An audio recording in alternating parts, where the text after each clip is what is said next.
Today we have about a half-hour long workout in which we're going to be focusing on your hamstrings, but we'll also get a lot of glutes, a lot of calves, and we'll squeeze in just a tiny bit of upper body there at the end.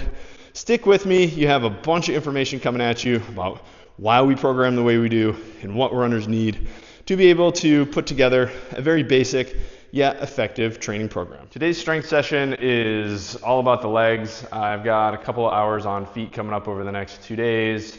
So I don't want to fatigue myself too much. I also have the Boston Marathon coming up in 2 weeks. So fatigue management is crucial at this point. The more fatigued you are, there's an increased likelihood that you get injured. I don't want to get injured going into the marathon, but also I'm about to begin my taper. So today's session is not going to progress my strength too much. If anything, I'm probably just going to maintain. So I'm going to cut back on reps. I'll keep the sets the same, but you're going to see a focus on the lower body as I am trying to manage a hamstring injury from a couple months ago, and then just working on mid-stance stability, calf strength and endurance, that kind of thing. So as always, I will start my training sessions off with some plyometrics, and for myself, I keep them, we'll say calf-based, so trying to keep the movement at the hips and knees to a minimum. So the best option for that is going to be pogos. After that, going to be going into some penguin marches, which will warm my feet, ankles up even more, and then going into front squats, single leg deadlifts, bridges, and then a little bit of curls for the girls, we'll say, or some just general strengthening for the upper body, just keep things nice and strong.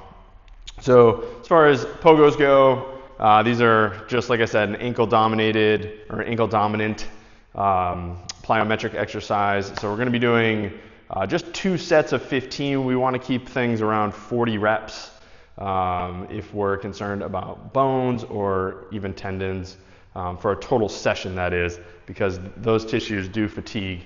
And yeah, so here we go. I'm going to be turning my back or to the side, and we're just going to be going for 15 reps. With pogos, I definitely would suggest starting people out at 5 repetitions and building up many sets, and then you can extend as somebody gets used to it, because they are very intense on your tissues, even though they might look kind of minor. So going for 15, keeping my hands out of it, trying to reduce the amount that my knees bend, kind of bounce to get started.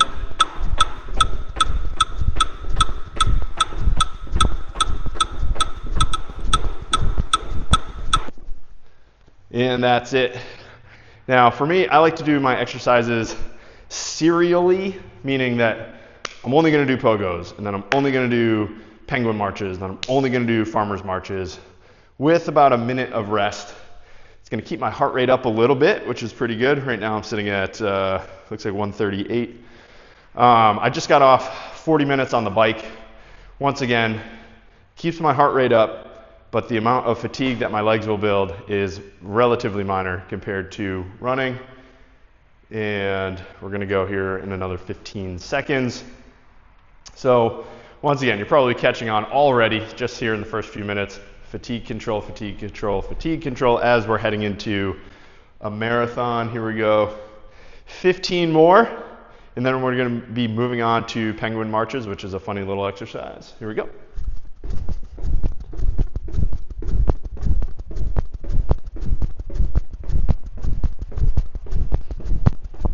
All right, and really that easy.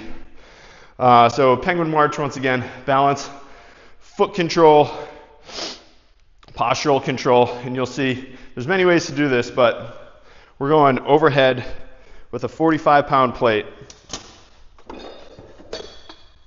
and I'm going to be marching for about 1 minute, and I'll fast forward through a lot of this. You can pause it as you do it. But we're going overhead with a weight. So already getting my arms overhead, I have to have nice high posture through my chest, going up on my toes, and I'm going to march all the way down to the other side of the gym and back. But like I said, I'll see you in a minute.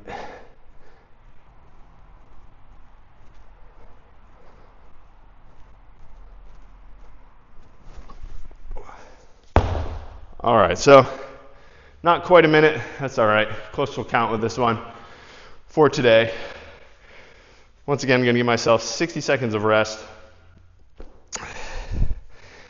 And yeah, so once again, you saw nice upright posture. As we're running, being in that hunched forward position isn't efficient. Also makes breathing a little bit more difficult. So this is really about keeping your chest up for the upper body. And it doesn't need to be as heavy as 45 pounds. When I first started doing these, it was a 10-pound weight overhead. And I've been doing these now for a couple of years. So I've progressed up to 45 pounds.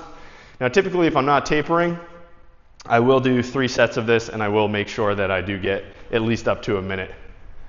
But for the sake of the video, I've sped it up. So we've got one more set, and then we're really going to get into the meat and potatoes. All right.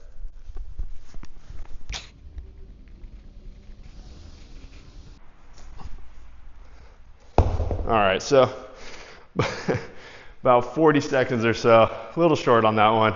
But one thing you're going to find is that runners, like many athletes, like categories of athletes, I like to compare to golfers. Runners have certain things that we need to be able to do. Golfers have certain things they need to be able to do. Quarterbacks have certain things they need to do. For runners, we need lots and lots of strength and endurance in our lower leg muscles, so knee and below. It's where 80% of running injuries occur. It's where most of the energy is created, stored, and released for running, distance running specifically. And so we need to make sure that these tissues are strong and resilient and healthy. And so that's why a lot of my training for myself and for my athletes will focus on knee and below, really. But then we need to incorporate kind of everything. So one big compound movement, specify down. From today, it's going to be hamstrings, as you'll see with single leg deadlift, and then the bridges, but you can go quad dominant with that as well, and do squatting, step ups, and then something like a sissy squat or something that focuses a little bit more on the quads, even a knee extension. So we're going to run through that. I got here 20 minutes. So all right, once again, we are focusing on one big compound movement. Make sure I got the right weights. So as I've been coming back from my hamstring injury about 3.5 months ago now, I have started to incorporate actually more front squatting. And I'm using 53 pounds in each hand, but use whatever is your preference. Obviously, sets and reps for everybody are going to be different. I really like starting off with 3 sets of 5, anchoring that weight. Okay, how many could you do 8 with? How many could you do 1 set of 8 with? And then saying, okay, I'm going to work with 5s until you feel really comfortable. Then you can bump up as you go through. And 5 is a great number to work on your strength. So here we go. We got 5 reps.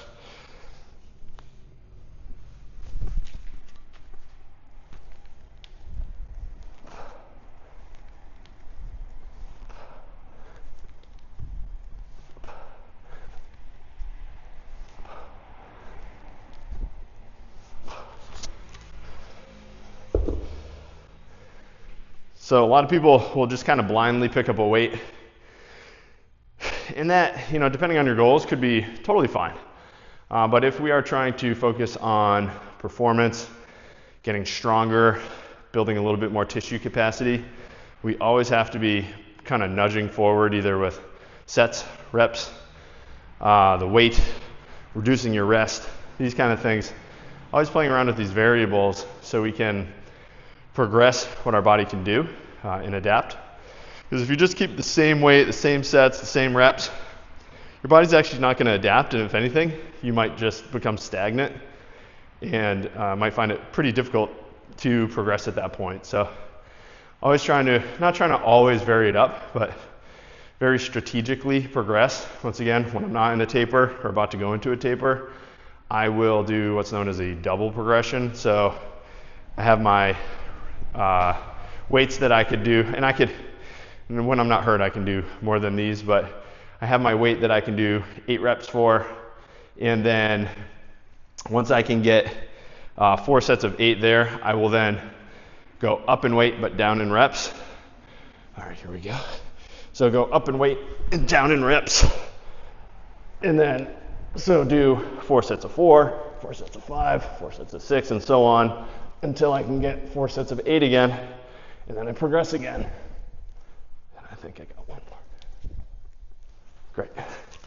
So once I get to the other side of the marathon, I will probably start to progress my weight a little bit more because I'm not going to be quite as concerned about fatigue with the hamstrings, with the glutes. I'm going to dial back on my running a little bit. So I won't be as concerned there. So, the time to pick up strength training is also not right before your marathon. If you have a marathon coming up within the next 8 weeks, you haven't really been doing anything, I would not suggest doing anything beyond probably body weight at that point. Just, it is an increased stressor to the body. There is a possibility that you put yourself into overtraining. If something's new and unfamiliar, there's always a risk of injury. So I would suggest getting through your training block and connecting with a strength professional or a coach who can, or a trainer who can take you through some things and make you familiar and kind of teach you how to progress things for yourself. All right, we're gonna do our last set. And like I said earlier, I usually do 4 sets, but once again, we're working on fatigue management today. All right.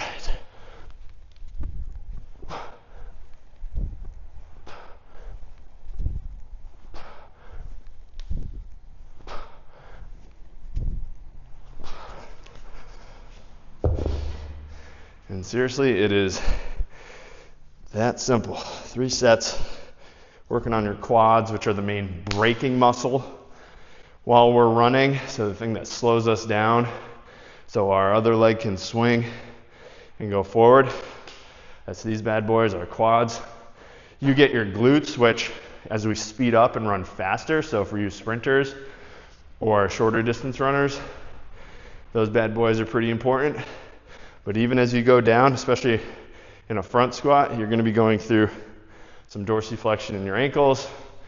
So actively stretching the posterior structures in your lower leg. We're going to be moving on to single leg deadlifts here in a second. And I actually have to switch out my weights.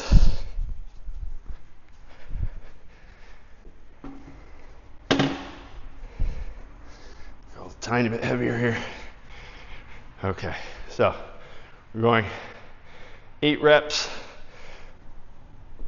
and the first set I'll show you from the front, second set I'll show you from the side, third set we'll figure it out. A lot of balance. There's a bunch of ways to do this. You'll see I got kettlebells, dumbbells are fine if you don't want to touch the ground. And then when I switch legs, as I don't want to stress my hamstrings too much, I'm going to do right leg, right arm, which is going to keep the stress down on the hamstring. So right to the outside of my foot, 8 reps to match the left. Working on balance, control, stability. I feel a little stress through the hamstring. Feels like a little stretch. I think I got one more. Talking and counting, always a little difficult. All right, so we got 1 minute. Whew. And yeah, I'm in Los Angeles, it's Southern California, in April. It's kind of chilly out. It's been like low 40s, but I'm in my sweatshirt and pants because it's going to help me keep my heart rate up, which is kind of what I want. As I have had to reduce my running volume, had to get creative with ways of working on my aerobic capacity. And where are we at here? Heart rate is at, oh, it's not even reading it right now. Who knows? 15 seconds, and then we're going to go for set 2. Like I said, I'll show you from the side, just so you have a good sense of kind of alignment and posture. And there's a broad range of what's acceptable. If you don't feel safe doing this on one leg, then a double leg deadlift is always an option as well. I just want to incorporate balance and stability here. All right, so from the side, back leg long if possible, bend in the front knee,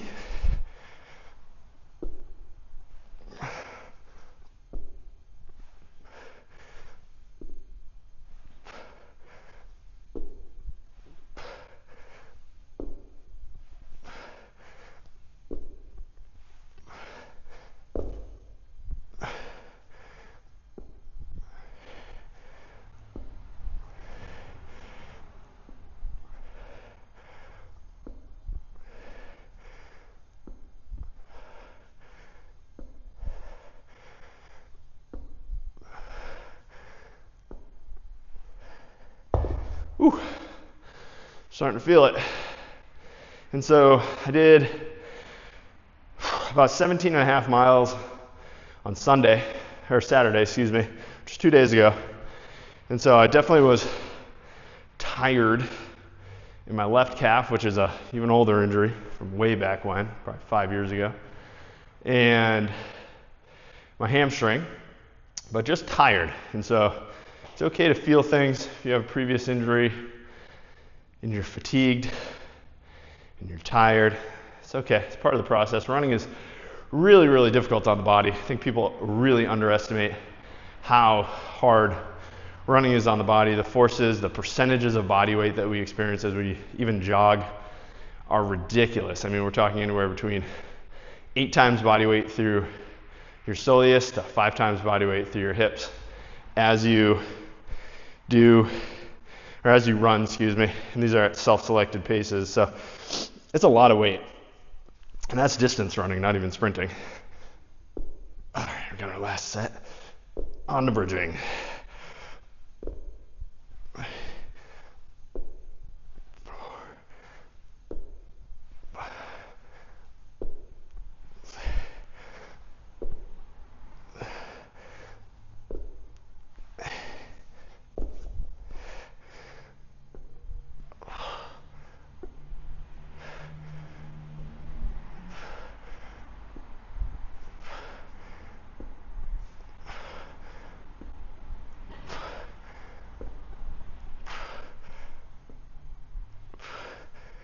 Okay, and bridging. All right, so this bridging is going to be an opportunity to mix in some upper body work now, as I'm going to be doing something that's along the lines of what they call the Berlin protocol for isometrics, which is 5 sets, 4 reps, 3-second holds, 2-second rest, 1 leg at a time. So that's where I'm going to be going with this. I'm going to mix in, just because it's right behind here, some straight arm pull downs for a little bit of lat strength. As I like to say, I never met a strong man with a weak back. I forget who said that. That is a quote from somebody. It's probably Roosevelt. Sounds like something he would say. Let's get this camera better. With my long lever bridge, which is a bridge with your knees extended past 90 degrees. So a lot of people will bridge with their knee at about 90 degrees. 30 degrees is like the optimal, we'll say, for distance runners. At about 30 degrees of knee extension, that's when the hamstrings will kick in the most while we're running. And so we want to work on that position as it's the most vulnerable. And so I have what ends up being 21-inch block here because of the mats on top, but anything will do, even something that's not going to slide. So something like a fold-up chair will work really well. But I have a weight for my hips, and like I said, we're going to be doing 5 sets. I'll speed through all these, but so you're up. You're in your long lever position. 1, 2, 3. 2-second rest. 1, 2, 3. 2-second rest. You're doing 5 of these. 2, 3.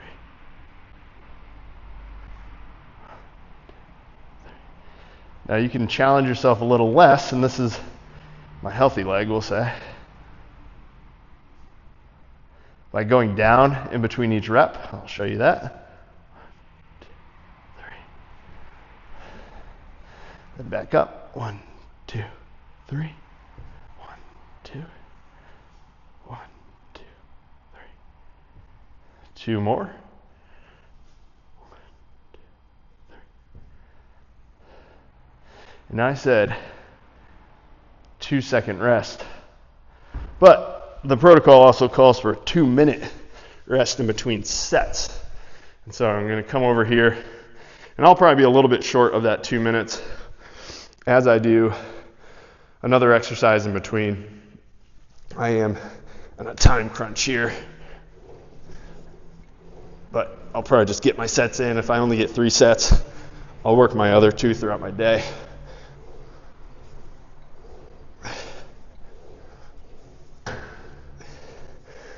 Trying to keep my arms straight and just control.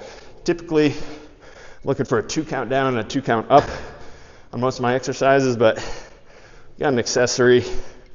Just want to get it in, feel the burn through my lats, my triceps. Not a huge value for runners on this one, but I just like to do it, and sometimes you got to put something you like in the schedule. All right, that's about 15 or so. Once again, I can't really talk too well and exercise at the same time. Got a couple seconds left before set 2 on the hamstrings. And man, I feel like, those are working pretty hard. So this time I'll probably alternate legs, give myself that 2-second rest by doing the other leg, even though it'll be a 3-second rest. We're close. Okay, we're not away from the protocol too far. So 5 reps each side. 4 reps each side, excuse me, I did 5 last time. I can't think right now. Okay, 4 reps. 1, 2, 3. 1, 2, 3. 1, 2, 3. I already lost track of it. I'm done. I think this is 4.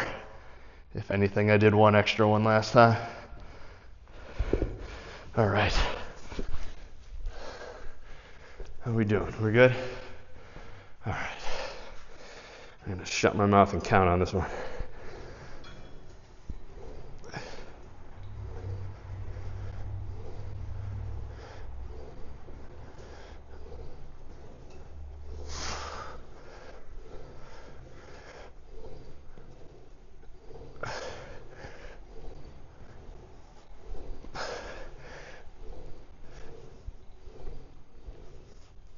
All right. Whew. All right. We're going to squeeze one more set in, then I got to get ready for my day. So, just as a reminder, this isn't for everybody. This is what I do. And as you know, hopefully I can give you a little bit of information along the way about why I do it, why runners might want to do these types of things. But really, every session I do and every session I program for my athletes really is very, very similar. The start, it's usually plyometrics and some calf work just because I want to make sure I get it in. That's after usually riding the bike for a little bit or going for a nice 5 to 10 minute brisk walk just to warm up. And in those plyometrics, we can include, the pogos that we just did, single leg hopping, jump rope, that kind of stuff. And then I immediately go into what I want to be the strongest lift of the day. So today we saw front squats, right? And then I get a little bit more specific for things I want to work on. So today, my hamstrings. And that's why it's these 2 exercises. It's nothing fancy, but I do lift 3 times a week, so I get to spread things out. And anything I get bonus-wise, I get my lats and my triceps there, just to keep the rest of my body strong and healthy as well. All right, we're going to check out. Enjoy your lifting. Hopefully you learned a thing or two. I'll see you on the other side.